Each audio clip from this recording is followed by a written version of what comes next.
Oh, hey guys, it's Josh. So, honestly, I'm having a really kind of tough time trying to record an intro for this video just because I'm working on a script, can't think of anything good to start it with. I mean, I just can't put anything into words. Just, there's a lot to talk about Sonic, I just struggling to come up with anything, you get me? I mean, this franchise is such like a lengthy history, and it's just, I really don't know where to start, you know? Wait, I got an intro. Finally, something unique, something cool. Let's go. Sonic has had a rough transition into 3D. Oh no! Welcome back, everybody. Today we're going to be delving into everyone's favorite blue mascot, Whooper. I mean, he's just so cool. I love him. He's just a little water dude. Nah, but seriously, it's Sonic. Sonic is iconic. I really don't need to introduce him, so I won't. It comes at no surprise that childhood me loved the original Sonic Adventure, as well as its sequel, Adventure 2. I mean, a lot of us did, clearly. The collaborating for a Sonic Adventure 3 still echoes to this day. I joked earlier, but it's very true that Sonic games love to be divisive by the fan base, it seems. Long and short, I remember having a blast with this game, and even preferred some aspects of it over the sequel, which is a lot more well received, and often considered to be a standout in 3D Sonic design. That gets its own spotlight for another time, of course. So, as I do with all these games of my childhood, I replayed it, and I want to see how it holds up in the good present day. Well, strap on in, folks, because we gotta go fast. This is Sonic Adventure DX, the director's cut of the 1998 Dreamcast version, now released on the GameCube in 2003. Let's get it.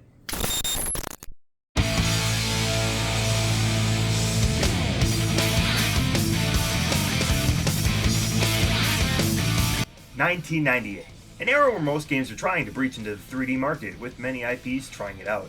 Not all have succeeded, however. Those who did skyrocketed into the stratosphere, and still hold up as legacy games to this day. The likes of Ocarina of Time and Mario 64 stay as pinnacles in their respective series. In this time, Sonic had no such negative reputation, and the majority of Sonic games were considered amazing. The early 2D Sonic games provided some of the best 2D platforming of the era, and really not many could match the vibes and style that Sonic did, many providing to mimic Mario among other platformers. The hype was certainly something, as Sonic has been missing from the Sega Saturn, making the success of this something I would have to imagine being heavily pressured upon by the team. Luckily, their team was extremely competent. Sonic Team, a Japanese branch in Sega responsible for Phantasy Star Online and Billy Hatcher and the Giant Egg. Probably, honestly, only the really big hitters if I'm being honest. Not many other games come to mind. Some of the team behind it was Takashi Iizuka, who ran as the team's head and lead designer for some of the earlier Sonic games, as well as Nights into Dreams. Iizuka ran as their director. Yuji Naka, the criminal responsible for Balan Wonderworld and I guess insider trading. I'm sure people would have overlooked the insider trading if not for Balan. Naka was responsible for many early Sonic and had been an obvious choice to run as their producer.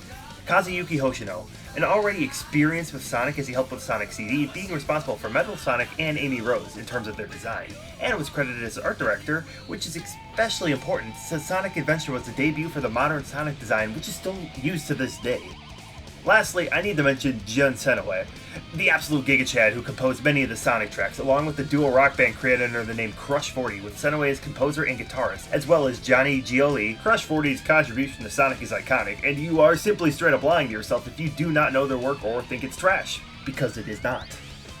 All this is being said to show that the team is highly decorated and highly skilled, talented in music, art, game design, and getting in trouble with the Tokyo Public Prosecution Office.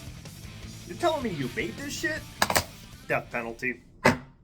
Sonic Adventure released in 1998, becoming the best-selling game for the Dreamcast. Sadly, not a super huge feat given the overall sales, but critics and fans loved the game. The scores were overwhelmingly positive, and it's clear that the transition is not exactly rough to 3D as people make it out to seem. Now, arguably, the more popular Sonic Adventure DX, the director's cut, released initially to branch out to a wider audience due to Sega dropping out of the console race.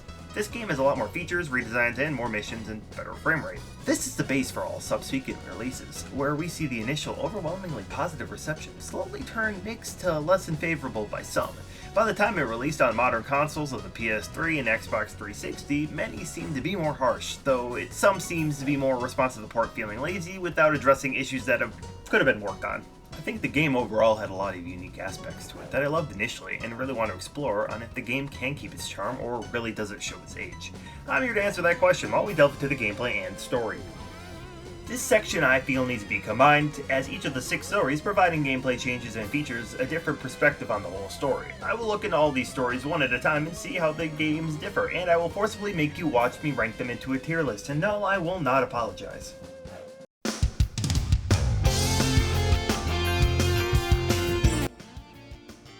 Let's go over the basics.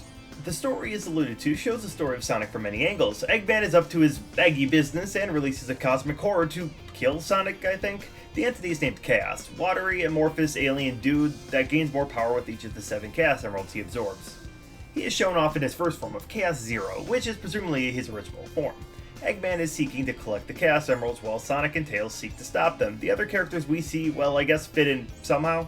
You eventually meet up with each of the 6 characters, all of their stories intertwining in some way as you meet up with them at least once. Upon completion of all 6 stories, a final story is unlocked, but I'm getting ahead of myself. Lastly, I'll mention the overworld. The overworld is something similar to 3D platformer hubs, with 3 main areas providing multiple links to the many levels here. The first of 3 is Station Square, the main city of the adventure. There are cars, a hotel, theme park, shops lining the streets, an overall decent way to introduce the overworld. The second area is Mystic Ruins, a jungle-themed area with many secrets hidden inside. According to the Sonic team, a lot of inspiration here is from many Mesoamerican cultures, with the team visiting many similar landscapes when researching the game, such as Guatemala or Peru. Lastly, the Egg Carrier is Eggman's base in this game, with a transforming ship to divert Sonic from reaching to the Doctor. Each has a few secrets as well as an entrance to the Chow Garden, a feature fitting for its own section as well. Let's start with the character stories first, obviously beginning with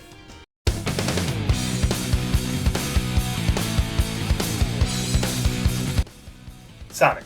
We are forced to at least start with Sonic, where his primary story focuses on the main plot. He encounters Chaos Zero and eventually meets up with Tails, the majority of the two spending their time in a vicious cycle of obtaining a Chaos Emerald and then usually losing it in the stupidest way possible. Sonic does this back and forth until a final clash between him and Eggman ensues.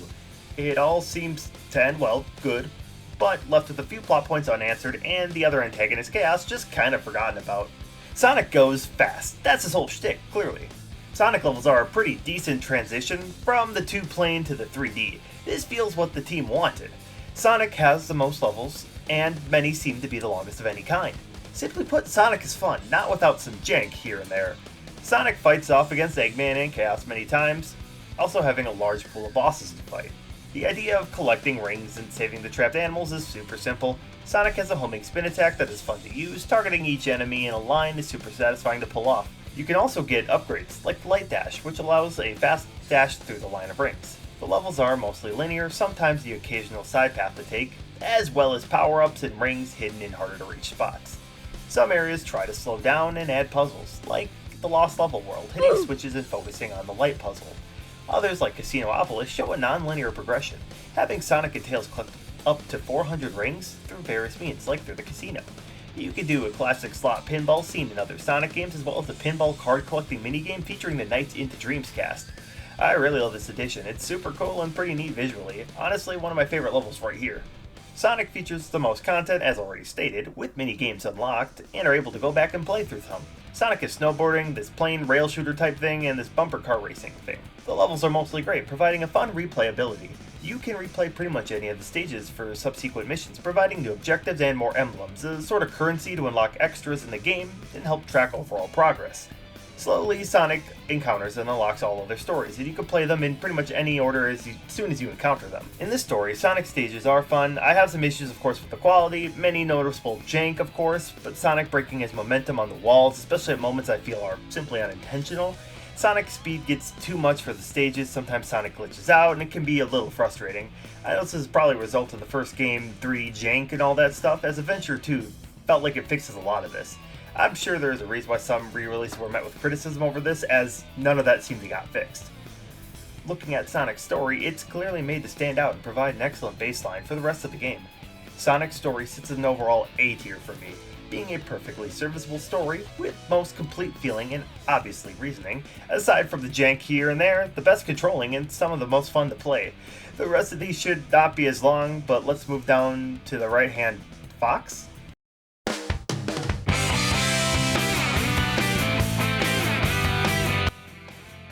Tails has a bit of an identity crisis. He follows Sonic for the majority of the story, and the team felt like they needed to try and differentiate him.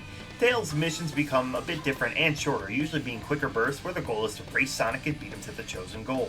Tails plays pretty close to the Blue Hedgehog, with clearly not having the dashing potential, but being able to fly for brief periods of time. On the overworld, Tails can reach new secrets, and in the levels, Tails can utilize shortcuts to gain the edge on Sonic.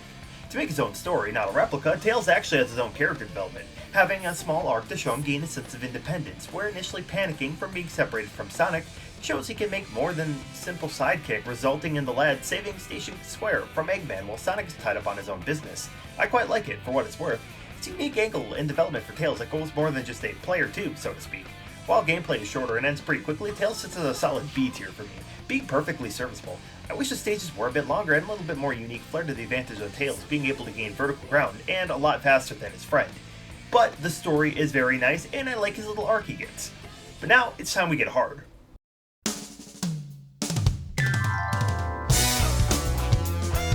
Knuckles is tough, cool, and has swag. Knuckles having his own quest, seemingly uncaring of the main goal, is plate. Eggman released Chaos by shattering the Master Emerald, and Knuckles' primary goal is to restore said emerald and collect the missing pieces. He does bump into the squad, even getting tricked by Eggman into fighting Sonic, resulting in the iconic line of, "Oh no!" Oh no. It's great. Knuckles gains identity of treasure hunting here. Each level is more free-range style where Knuckles roams around and tries to find the shards of the Master Emerald via hints on the radar scanner at the bottom. Knuckles can of course climb walls, dig, glide around, but not being focused on speed of course. I feel like it works a lot better here.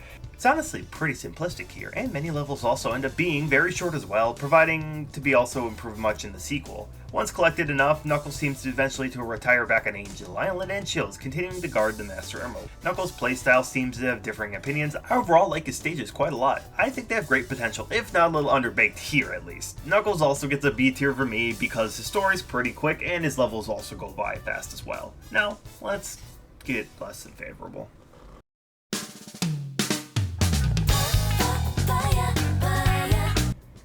Amy honestly feels like they didn't really know what to do with her. Amy's story starts while she tries to pick up Sonic while he is trying to recover the emeralds and fails. So instead she chooses to protect the bird from one of Eggman's robots that is chasing it. The robot continuously chases Amy and the bird, and equipped with her hammer, Amy attempts to outmaneuver the bot.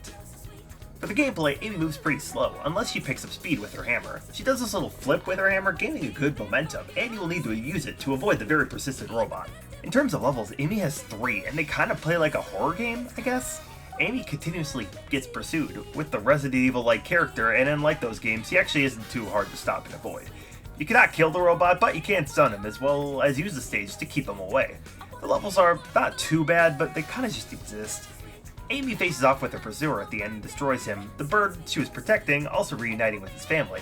Amy ties some plot points together, I guess, but overall I feel like they just stuck her here, and it really could have been filled by anyone. Overall, I wish there was more levels. 3 also felt pretty short and underbaked. Amy for me has to go in D tier. But damn it, I really don't want to do this next one, because this one sucks.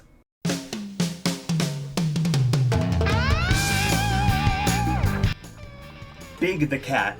Big is an OC that should have stayed in the confines of some obscure chat board. Big's relevant to the plot is, like me, to the overall plot of the universe, simply unremarkable, and nothing would change if they were missing. Of course, Big finds his way into relevance in the oddest way possible with his pal Froggy, the Frog. His frog ate a Chaos Emerald, and Eggman seeks to snatch him. This ties into Amy and our last character that we haven't touched on yet, but Big encounters Froggy in 4 levels and proceeds to get him by fishing. The age-old Bible verse, in Galatians 14:23. All good games have fishing, but not all fishing have good games. Big fucking sucks. The fishing blows and it isn't fun to control. I don't know why anyone would try to catch any other fish. It seems Big has the most power-ups with the fishing lure upgrades, but, like, we would enjoy this? Nobody does. The gameplay is the bane of my existence. I had trouble understanding how to do this as a kid and was stuck on the final level for Big for a long-ass time. Some of the areas have exploration, I guess, but provides nothing more than more pools to fish and some rings. Big controls like shit too. He moves so slow and his movement feels like a rage game, as if it's trying to be as infuriating as humanly possible. There's a good reason he stopped making constant appearances. His voice is annoying, his story's stupid, his purpose is shoehorned in. It honestly is by far the worst part of any of the adventure games, and it's just simply not fun. F tier. Let's get to talking about something a little more fun, shall we?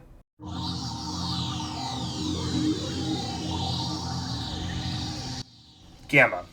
E102 Gamma, the E standing for "Hey, I'm the best character." Initially, a robot serving under Eggman's new series, he is set up to gather the frog mentioned in the story beat I'm currently trying to get a lobotomy for. The fuck do you mean booked till 2026? Are you shitting me? Gamma plays by shooting everything in sight. The base for Tails and Eggman in Adventure 2, Gamma locks onto multiple targets at a time and can shoot in a sequential order of targeting. That's really it.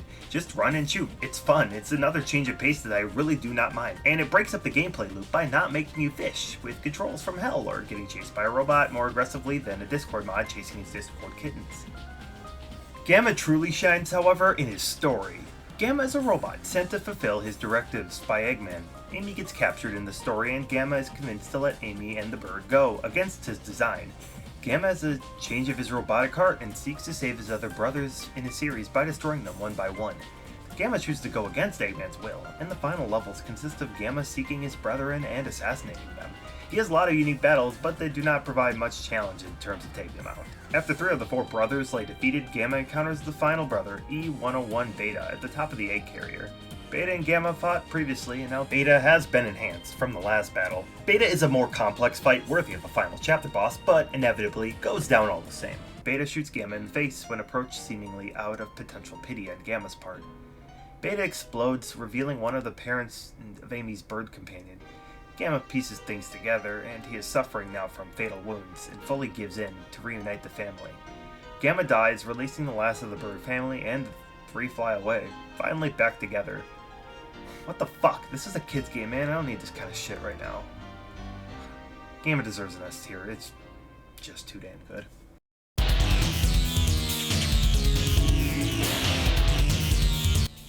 Finally, when all 6 stories are complete, you unlock the final story. There's a few cutscenes and roaming around the overworld to help tie things together from the ending of all those stories into the final fight. Yeah, I did neglect to mention a few key characters. Tikal being one of them, a kid now whose story was slowly shown off through all the other stories combined. As an ancient tribe of Echidnas sought to use the power of the Master Emerald, Tikal wanted to protect Chaos and the Chao, beings that Chaos also watched over. Tikal was one of the ones who sealed Chaos along with herself into the Master Emerald until it was broken by Eggman. Tikal was a little spirit bubble that has been a guide for the game in a sense, and also gave tutorials. While even through the gang efforts, Chaos still absorbs all the Chaos Emeralds and transforms into Perfect Chaos. Perfect Chaos defies Eggman and floods Station Square. Sonic uses the remaining power of the Emeralds and transforms into Super Sonic. The final fight ensues when Super Sonic skirts along the water to gain enough speed to ram into Chaos. It's alright. The music is fucking great though. The battle is won, Chaos calms down and gets some peace of mind, seeing as the Chao are still living fine in the current day. Tikal and Chaos leave, Sonic and the furry gang continue their usual shenanigans. Honestly, a C tier for this. The end could have been a level or sequences with some other characters. The names do not start with B or end in IG. Or maybe I'm just nitpicking. I mean, it's okay, nothing serviceable, but it does end up rather well.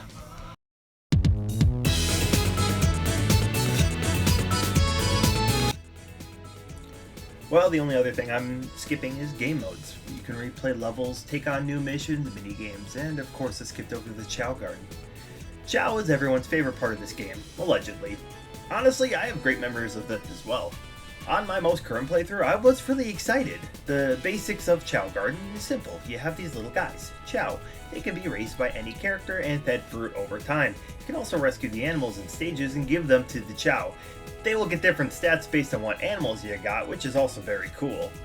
They can be used in Chao races once leveled up properly, and the races are all a variety of different modes, whether it be flying, swimming, climbing, and what have you. You pit other Chao against it, usually CPUs, and it's all fun and dandy, so it's something to do and get to the end. Of course, with rings at the end of levels, you get stored here as well. You can use it to buy different Chao-colored eggs, cosmetics for the Chao, and fruit that can turn them better stats or give them a hero or villain Chao identity. It's all really super cool if I'm being honest, but I wasn't getting into this much time around. Maybe I just don't really care for it as much as I used to. From my memories alone, I remember Adventure 2 having a better and more in-depth system than the original did, but I would be lying to say that you could not sink hours into this version. It's fun, simply put. I'll put it at a B tier.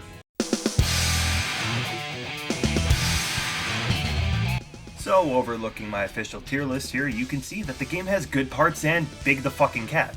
Even the good stories have that early jank, if I'm being honest, and don't really age well, as best as they could at least. The reception as each new release hit shows that it increases in awareness too. While seemingly great for its time, games have had many more polished adventures in the years since 1998. It does make replaying feel a tad frustrating at times.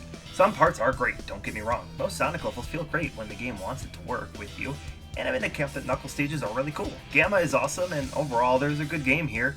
I'm not going to try to push a narrative that this game isn't good because it's not true. It's fun, it's a lot of good stuff. And new fun can be had at laughing at the awful lip syncing and cutscenes, and even some of that jank can be funny at times. I think Sonic Adventure has a great foundation for the first full Sonic in 3D.